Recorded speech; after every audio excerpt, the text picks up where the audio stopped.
So present continuous tense అంటే ఏంది? సింపుల్గా చెప్పాలంటే ప్రజెంట్ కంటిన్యూస్ అంటే ప్రజెంట్ కంటిన్యూ అయ్యేదే ప్రజెంట్ కంటిన్యూస్. సో దీన్ని మనం సింపుల్గా అర్థం చేసుకోవాలంటే ఫస్ట్ ఎగ్జాంపుల్ చెప్తా. ఇది ఫార్ములా. సో ఈ ఫార్ములాని మనము అర్థం చేసుకోవచ్చు ఈజీగా. ఇది ఫార్ములా, నార్మల్గా స్ట్రక్చర్ అంటారు. సో ఒక ఎగ్జాంపుల్ తీసుకుందాం. ఇక్కడ ఐ అనేది ఉందా, ఐ యామ్ గోయింగ్ అంటారు.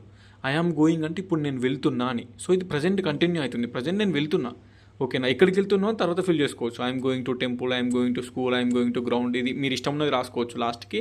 బట్ ఐ యామ్ గోయింగ్ అనేది ఉంది కదా, ఇక్కడ ఐ అనేది సబ్జెక్ట్, ఓకేనా. ఐ అనేది సబ్జెక్ట్ ఇక్కడ ఫార్ములా ప్రకారం. ఎస్ అంటే సబ్జెక్టు. ఐ వచ్చింది కాబట్టి ఐ యామ్ వస్తుంది. ఐ వచ్చినప్పుడు ఏమొస్తుంది, యామ్ వస్తుంది. ఐ ఈజ్, ఐ ఆర్ అనం కంపల్సరీ, ఐ యామ్ అంటాం. హీ షీ వచ్చినప్పుడు ఈజ్ వస్తుంది, షీ ఈజ్, హీ ఈజ్ వస్తుంది. వి వచ్చినప్పుడు are, we are, they are వస్తుంది. సో ఇవి బేసిక్స్ అన్నట్టు. సో ఆబ్వియస్లీ ఐ వచ్చినప్పుడు ఇది హెల్పింగ్ వర్బ్స్, ఏమొస్తుంది, యామ్ వస్తుంది. సో యామ్ వచ్చింది. నెక్స్ట్ వర్బ్ అనేది V4లో కానీ ఉంటుంది, లేదంటే V1 ప్లస్సింగ్ అంటాం. ఏం లేదు ఇక్కడ. గో అనేది V1, గో అనేది V1, గో అంటే V1. V2 ఏంది, వెంట్. V3 ఏంది, గాను. గో వెంట్ గాను.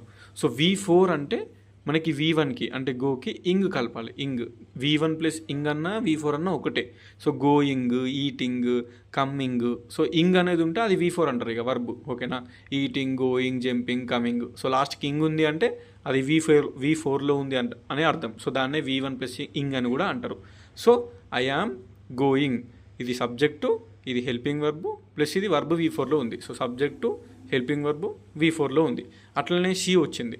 షీ అనేది సబ్జెక్టు. సో హీ ఈజ్ అనేది హెల్పింగ్ వర్బు. ఈటింగ్ అనేది V4లో ఉంది.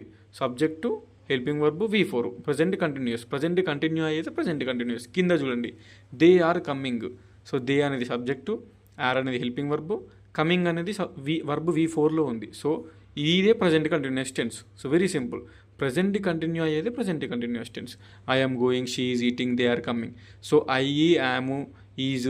సో ఐ కానీ షీ కానీ దే కానీ సబ్జెక్ట్ అంటారు. Am, is, are helping verbs. So verb అనేది V4లో ఉంటుంది. Going, eating, coming. అంతే. ఏమైనా డౌట్ ఉంటే కామెంట్ చేయండి.